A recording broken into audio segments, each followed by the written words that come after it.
পলাশীপাড়া মা সারদা রামকৃষ্ণ আশ্রম, মা সর্বমঙ্গলা মন্দির।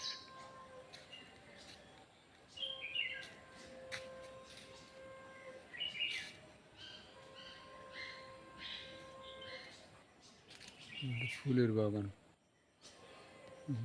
নতুন ধরনের ফুল,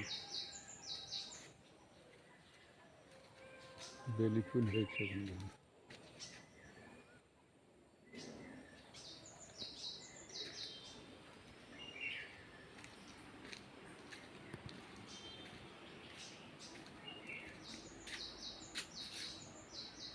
কেদারেশ্বর মহাদেব,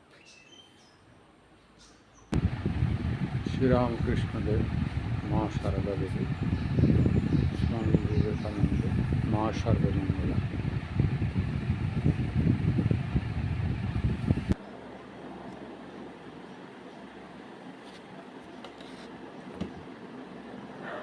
তব কথামৃতম তপ্ত জীবনম কবিভিরৃতম কলমশাপহম শ্রবণমঙ্গলম শ্রীমদাততম ভুবি গৃণন্তি যে ভুরিদা জনাঃ।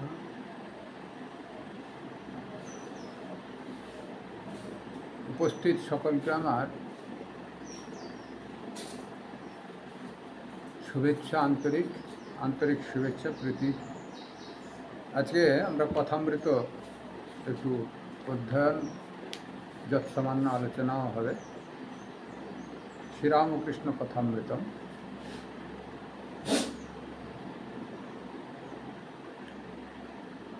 শ্রীরামকৃষ্ণ কথামৃতম,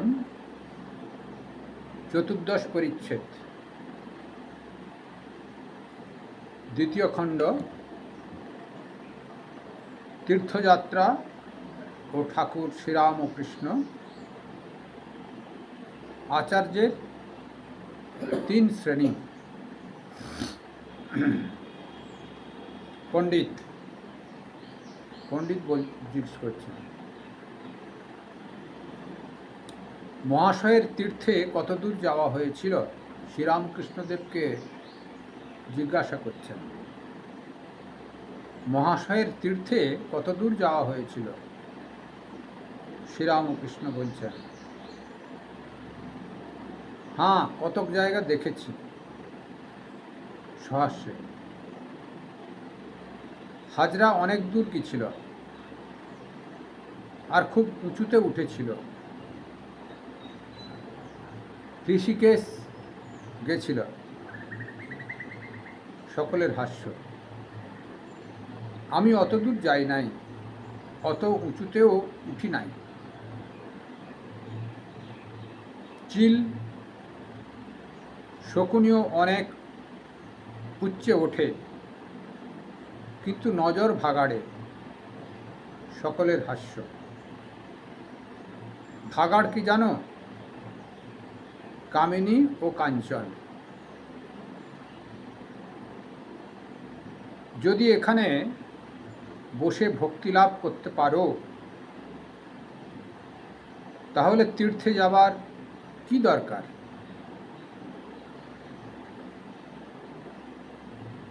কোথায় গেল?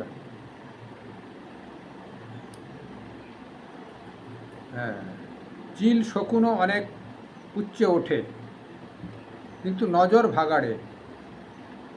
ভাগাড় কি জানো? কামিনী ও কাঞ্চন।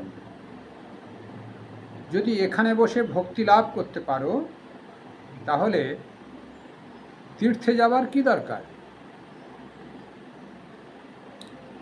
কাশী গিয়ে দেখলাম সেই গাছ, সেই তেঁতুল পাতা।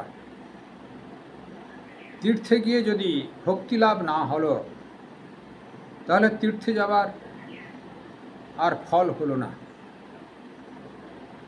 আর ভক্তি সার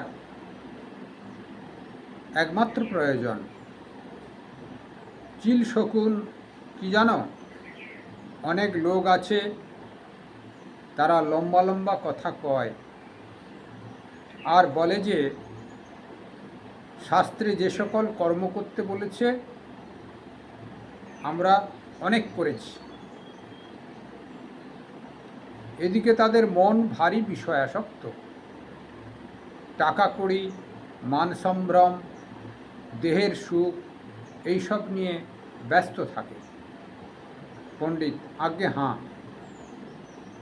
মহাশয়, তীর্থে যাওয়া যা, আর কৌস্তব মণি ফেলে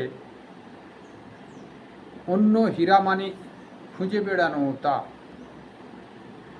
শ্রীরামকৃষ্ণ: আর তুমি এইটি জেনো,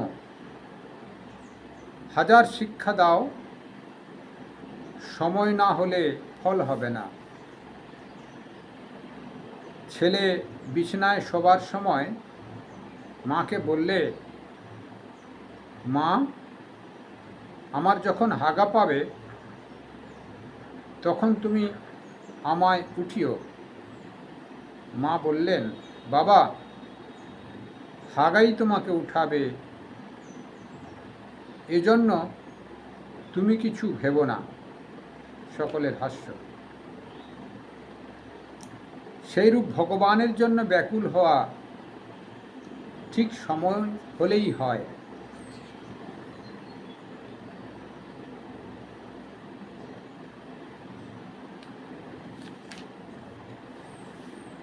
ভারী সুন্দর, অল্প একটু কথা হলো। পণ্ডিত ঠাকুরকে জিজ্ঞাসা করছেন, ঠাকুর কতদূর তীর্থাদি ভ্রমণ করেছেন? শ্রীরামকৃষ্ণ বললেন, কতক জায়গা দেখেছি। কি কি জায়গার এখন উল্লেখ নাই, কিন্তু তিনি দৃষ্টান্ত দিলেন অন্যরকমভাবে। হাজরার কথা বললেন। হাজরা মহাশয় ওখানে আসতেন।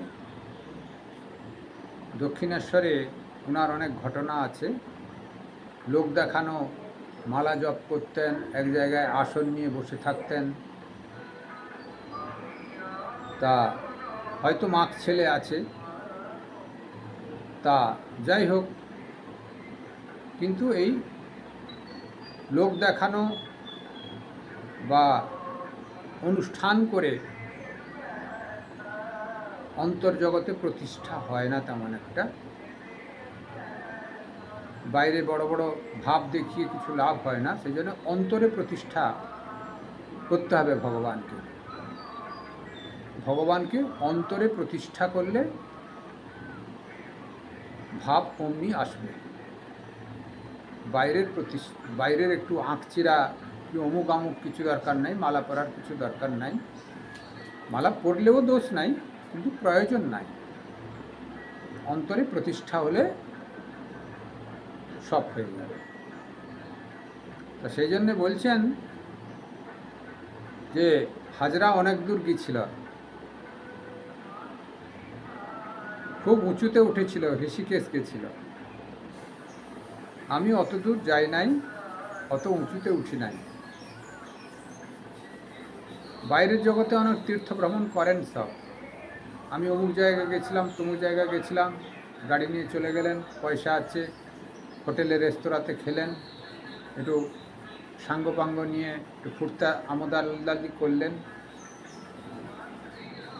আর সেখানে শিব দর্শনও হয়তো হলো, কি পার্বতী দর্শন করতে গেছেন, কি ভগবান বিষ্ণু দর্শন করতে গেছেন, যাই হোক হলো। তীর্থের মাহাত্ম্য থাকে না। মন একমুখী না হলে তীর্থের মাহাত্ম্য থাকে না। তীর্থের যে প্রকাশ, যেখানে যে ভগবানের বিশেষ প্রকাশ, তার মাহাত্ম্য অনুভব করতে হলে হৃদয় মন্দিরেও সেই ভাব নিয়ে যাওয়া দরকার। হৃদয়ে যদি সেই ভাব না থাকে, কেবল প্রমোদের জন্য গেছি উঁচু জায়গা দেখে, তাহলে তীর্থের ভাব তার ভিতরে প্রবেশ করবে না। হাজরা সেই রকম দৃষ্টান্ত দিয়েছিলেন মাত্র। এরকম আমাদের ভিতরেতে অধিকাংশ আছে। যার পয়সা আছে তারও হয়, যার পয়সা নাই তারও হয়। সবাই ভ্রমণ করছে, আমিও ভ্রমণ করব, এই ভাবনাতে যায়। কিন্তু ভ্রমণের আগে কোথায় কি জিনিসপত্র আছে, কি কোথায় কোন দেবী বিরাজ করেন, সেগুলো যদি জেনে নেওয়া যায়, ভক্তি ভাবনা আরও একটু শ্রীবৃদ্ধি হয় এবং সেখানকার ভাব একটু গাঢ় হয়। সেই জন্যে আগের থেকে মন তৈরি করতে হবে। মন তৈরি করলে তবে তীর্থের ভাবনা ঠিক ঠিক বোঝা যায়। তাহলে তীর্থ ভ্রমণ প্রমোদ বনের মতো হবে। তীর্থেই থাকবে, তার মন তীর্থ আর হলো না, তার মন প্রমোদ বনেই থাকলো। হ্যাঁ, বৃদ্ধ বয়সে বলতে পারবে আমি অমুক জায়গা বেড়াতে গেছিলাম, এই সাইকেল করে আসাম চলে গেছিলাম। কেউ হয়তো বলল, সেখানে কি আছে, কি দেখলে? ওই সাইকেল করে তো গেলাম কত দূর, এই একটা হবে। কিন্তু আসামে যে মায়ের একটা পীঠ আছে, বিশেষ পীঠ, তা সেটি আর দর্শনও হলো না, আর শিবজি উমানাথ শিবজিও দর্শন হলো না, বা অন্যান্য কিছু সেখানে দর্শন হলো না। আসাম গেছিলাম, সাইকেল করে গেছিলাম। তা এইরকম ধরনেরই উঁচু জায়গা দর্শন হবে, কিন্তু বাস্তব জগতে এই জন্মগ্রহণ করে আধ্যাত্মিকতা লাভ হবে না যদি আমাদের মনের ভিতরে ঈশ্বরের অনুভব না হয়। এই জগতে আসা সার্থকতা নয়। মনুষ্য জন্ম মনুষ্যত্ব মুমুক্ষুত্ব মহাপুরুষ সংশ্রয়। অন্যান্য জীব, এই কুকুর ছাগল ভেড়া অন্যান্য জীব থেকে যে মনুষ্য জন্মে আসা হয়েছে, মুমুক্ষুত্ব মুক্তি লাভের ইচ্ছা যদি না থাকে এবং সদ্গুরুর আশ্রয় যদি না হয়, মহাপুরুষ সংশ্রয় সদ্গুরুর আশ্রয়, তাহলে এই মনুষ্য জীবন সার্থকতা লাভ করল না। সেজন্য শুধু ভ্রমণ হলো, ভ্রমণের উপযোগিতা কিছু ভেতরে প্রবেশ করল না, এই কথা বলছেন। দৃষ্টান্ত দিয়েছেন কি, চিল শকুনিও অনেক উঁচুতে ওঠে। চিল আর শকুন খুব উঁচুতে ওঠে এবং নজর থাকে কি ভাগাড়ে। ভাগাড়ে এখানে জগতে জন্মগ্রহণ করেছে, ভাবছে আমি তীর্থ ভ্রমণ করছি, তীর্থে গিয়ে ভাবছে আমার স্ত্রী মেয়ে দোকানটা বন্ধ হয়ে গেল, কয়েকদিন বেচাকেনা হবে না, স্ত্রী হয়তো উপবাসী আছে, মেয়ে ছেলেটা স্কুলে যাচ্ছে কিনা, তা এই ভাবনা তীর্থে গিয়ে হচ্ছে। তা সে তীর্থে গিয়ে যদি এই ভাবনা হয়, তা সেটা কি তীর্থ দর্শন হচ্ছে, না তীর্থ হৃদয়ের ভিতরে বসেছে, না মনের ভিতরে বসেছে? অর্থাৎ আমরা এই জগতে জন্মগ্রহণ করলেও মুক্তিলাভের ইচ্ছা বা ঈশ্বরের ইচ্ছায় গুরু সঙ্গ হলেও যদি মন তৈরি না হয়, জোরপূর্বক এসে গুরু দীক্ষা দিয়ে গেল ঘরে ঘরে, এখনকার দিনে ঘরে ঘরে সব দীক্ষা হয়, বিল্ডিং হবার জন্যে ঘরে ঘরে দীক্ষা দিয়ে দিল। বিল্ডিং হয় কিনা জানি না, যাই হোক ঘরে ঘরে দীক্ষা হয়ে যাচ্ছে। দীক্ষার অর্থও নাই, মন্ত্রও হয়তো ঠিক নাই, তার গুরু পরম্পরাও ঠিক নাই হয়তো। যাই হোক, এইভাবেতে হলে কিছু লাভ হবে না। আধ্যাত্মিক জগৎ ভেতরে একটু তৈরি করতে হবে, প্রতিষ্ঠা লাভ করতে হবে, নাহলে ওই কামিনী কাঞ্চন, অর্থাৎ চিল শকুন উঁচুতে উঠবে কিন্তু মন থাকবে ভাগাড়ে। মানুষ তীর্থ ভ্রমণ করবে, মন থাকবে স্ত্রী পুত্র অর্থের দিকে ঘরে। মানুষ ওই গুরু কৃপালাভ করবে, কিন্তু মন থেকে কামিনী কাঞ্চন যাবে না। গুরু কৃপা ওই ভস্যে ঘিডালার মতো হবে যদি নিজেরা তৈরি হয়। সেজন্যে মনকে তৈরি করতে হবে, শুদ্ধ চিত্ত করতে হবে, আমাদের পবিত্রতা মনেতে আনতে হবে, সত্যনিষ্ঠায় ভরপুর হতে হবে। এগুলো একান্ত প্রয়োজন। এগুলো না হলে ওই ভিতরেতে একটা প্রতিষ্ঠা হবে না, ঈশ্বরের প্রতিষ্ঠা হবে না, সেই কামিনী কাঞ্চন মন থেকে ছেড়ে যাবে না। যতই আমরা উঁচুতে উঁচু ভাব দেখাই, একটু নানা রকম চন্দনের চর্চিত করে ফেলি, গলায় একখানা নয় 10খানা মালা জড়াই, আর মাথায় টিকা, হাতে টিকা, গায়ে টিকা, গোটাটা ভর্তি করি, বাইরের আচরণই সার হবে, হৃদয় প্রতিষ্ঠা যদি না হয় ওই কামিনী কাঞ্চনে মন অর্থাৎ জগতের প্রতি আসক্ত থাকবে। সেই জন্যে জগতের প্রতি আসক্ত কমাতে হলে অন্তরে সাধন ভজন শ্রীবৃদ্ধি করতে হবে, এটি ঠাকুর বলছেন। তীর্থে গিয়ে যদি ভক্তি লাভ না হলো, তাহলে তীর্থ যাবার আর ফল হলো না। আর ভক্তিই সার, একমাত্র প্রয়োজন। চিল শকুন কি জানো? অনেক লোক আছে তারা লম্বা লম্বা কথা কয়, এটি আলোচনা করা হলো। এদিকে তাদের মন ভারী বিষয়াসক্ত, টাকা কড়ি, মান সম্ভ্রম, দেহসুখ এইসব নিয়ে ব্যস্ত থাকে, এটি আলোচনা করা হলো।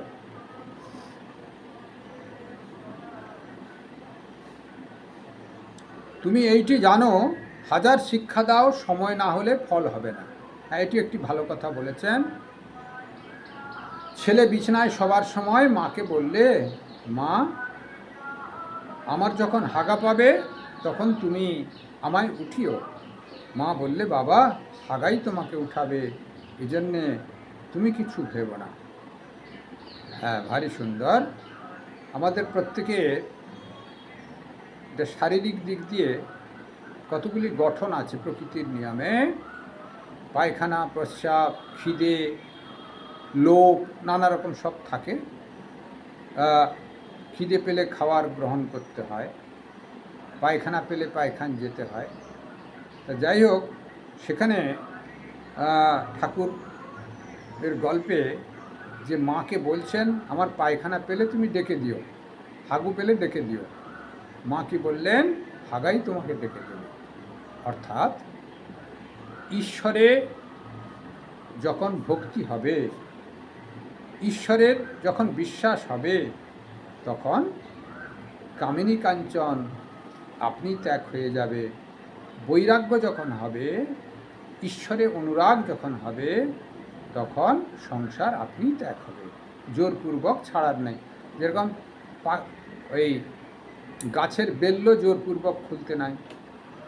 ডিম, ঠাকুরের দৃষ্টান্তে আরও আছে, পাখিতে ডিম সময়ে ফুটোয়, অসময়ে ফুটলে পাখি পরিপক্ত বাচ্চা হবে না, মরে যাবে।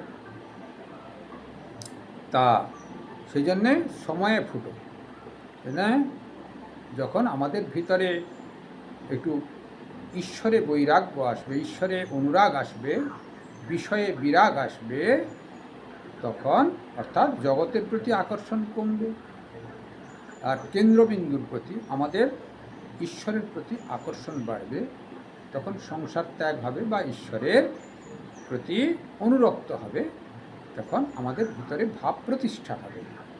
তা সেই জন্যে তো হাগা পেলে যে ডেকে দিবে তা নয়, তোমার ভিতরেই হাগা পাবে এবং তুমি উঠে পড়বে। ঈশ্বরে যখন অনুরাগ হবে, তুমি বৈরাগ্য আসবে এবং ঈশ্বর লাভ হবে, এই কথা বললেন।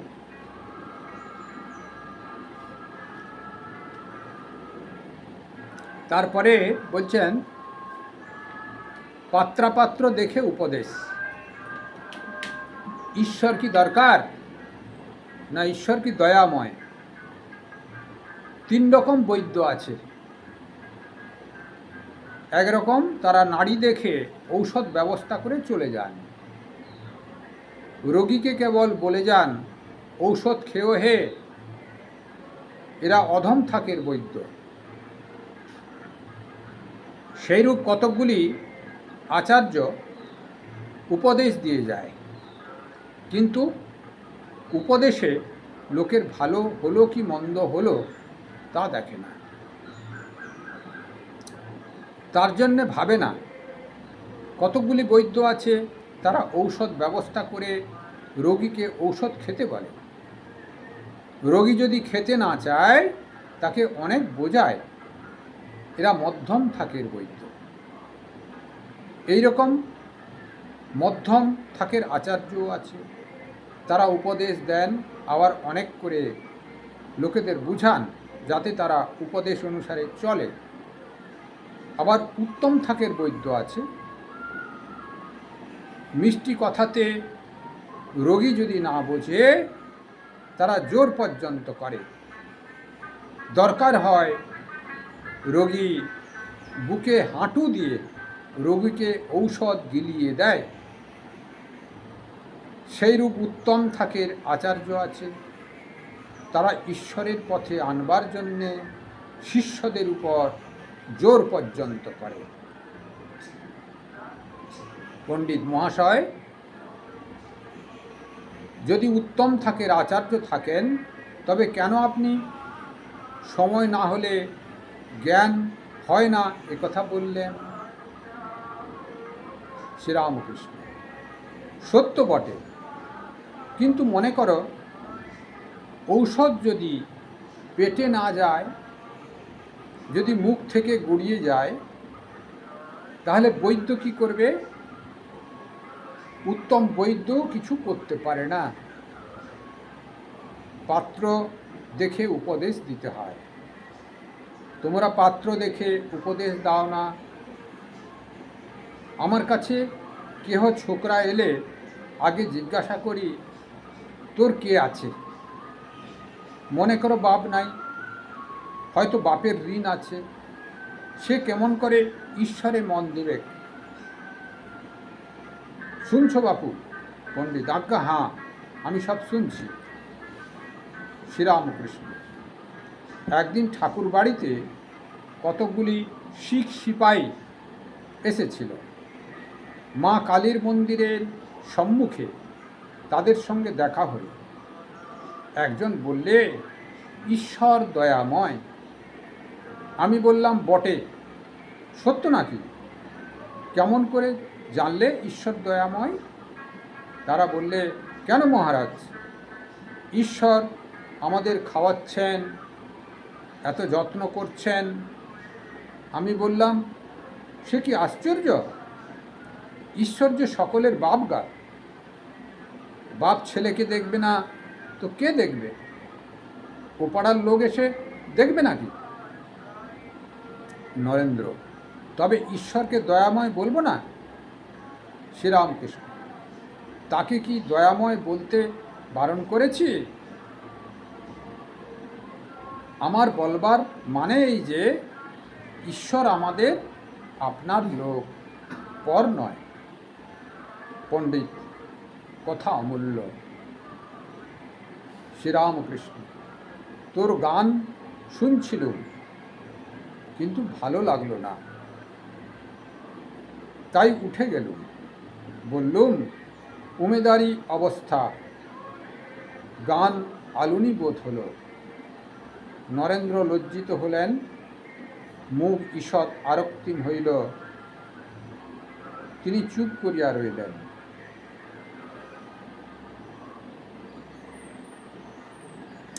পরের আলোচনার বিশেষ কিছু নাই, সরলভাবে ঠাকুর বলে গেলেন, বৈদ্য 3 প্রকার আছেন, সেরকম আমাদের গুরু 3 প্রকার। তা বৈদ্য 3 প্রকার পড়া হলো, নাড়ি দেখে ঔষধের ব্যবস্থা করে দেন, অর্থাৎ প্রেসক্রিপশন করে দেন। আরেকটি বৈদ্য ওষুধ খাওয়ার কথা বলেন, বোঝান। আরেকটি বৈদ্য যদি খেতে না চায়, জোরপূর্বক ঔষধ খাওয়ান রোগীকে বাঁচাবার জন্য। এইরকম গুরুও 3 প্রকার। কেউ বলে চলে যান,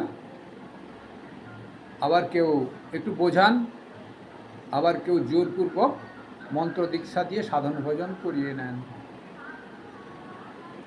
এইভাবেতে জগতে চলে। কিন্তু ঠিক পরক্ষণে পণ্ডিত বলছেন, এর আগে তো বললেন সময় না হলে পাখি ডিম ফুটোয় না, সময় না হলে উপদেশ কাজে লাগে না, তা কি করে সম্ভব আপনি আবার বললেন ওই বৈদ্য 3 প্রকার, গুরু 3 প্রকার হবে? বলছে হ্যাঁ তা বটে। কীরকম? ঔষধ দিলেও মুখ থেকে যদি গড়িয়ে যায়, পেটে যদি ঔষধ না যায়, কার্য হবে কী করে? অর্থাৎ সাধন ভজন করিয়েও যদি মনের ভিতরে তার রেখাপাত না করে, মন যদি তৈরি না করতে পারে, তাহলে ওই বিশেষ গুরুও বিশেষ বৈদ্যও তার রোগ ভালো করতে পারবে না, আর বিশেষ গুরুও তাকে উদ্ধার করতে পারবে না। এই কথা বললেন। তারপর কি বলছেন? ঈশ্বরকে দয়াময় বলেছিলেন।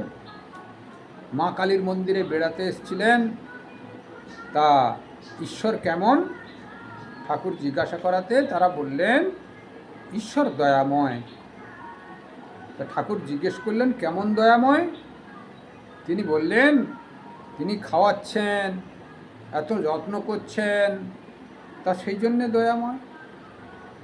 তা ঠাকুর আরও উপরের কথা বললেন, সেতে আমার বাপ গো, সে আমার মা গো, তা মা ছেলেকে খাওয়াবে না তো কে খাওয়াবে? অর্থাৎ আপন বোধ।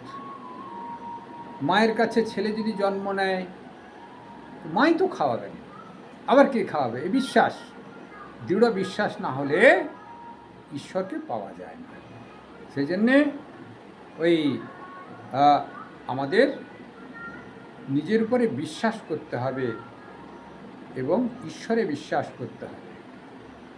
নিজে একটু সংযত হয়ে ভগবত প্রীতি মনের ভিতরে স্থান দিয়ে ঈশ্বরের প্রতি যদি আমরা বিশ্বাস করি, তাহলে সব কিছু হয়ে যাবে। এই কথা বললাম। ঈশ্বর কেউ নয়, ঈশ্বর পর নন, ঈশ্বর আপনজন। তা তারপর কি বললেন? আর বিশেষ কিছু নাই। নরেন্দ্রনাথ একটি গান করেছিল, সেদিনকে নরেন্দ্রনাথের গানটি ভালো হয়নি, দিয়ে আজকে ইতি করলেন। তা যাই হোক, তো আজকের যে আলোচনা হলো, মোটামুটি করে আমরা গুরু 3 রকমের, এবং তার আগের আলোচনা একটু হয়েছিল তীর্থ ভ্রমণের কথা হলো। তীর্থ ভ্রমণ করলেও শকুন, উঁচুতে উঠলেও কামিনী কাঞ্চনে মন থাকে ভক্তের যেরকম বা সাধারণ লোকের, এবং উঁচুতে উঠলেও ভাগাড়ে মন থাকে শকুন চিলের। সেরকম আমাদের তীর্থ ভ্রমণ করলেও যদি হৃদয় প্রতিষ্ঠা না হয়, ওই কামিনী কাঞ্চনে আসক্ত মন থাকবে। এই দুটি আজকে আলোচনা হলো। অর্থাৎ কামিনী কাঞ্চন থেকে মন তুলতে হবে এবং সদ্গুরুর পরামর্শ মতো আমাদের চলতে হবে। এটি জিস্ট। ওম নিরঞ্জনম নিত্যমনন্ত রূপম ভক্তানুকম্পাধিত বিগ্রহম বহি ঈশাবতারং পরমেশমিড্ডম তম রামকৃষ্ণম শিরসা নমামি। সর্বে ভবন্তু সুখিনঃ, সর্বে সন্তু নিরাময়া, সর্বে ভদ্রাণি পশ্যন্তু, মা কশ্চিৎ দুঃখমাং ভবেৎ। কল্যাণমস্তু, কল্যাণমস্তু, কল্যাণমস্তু।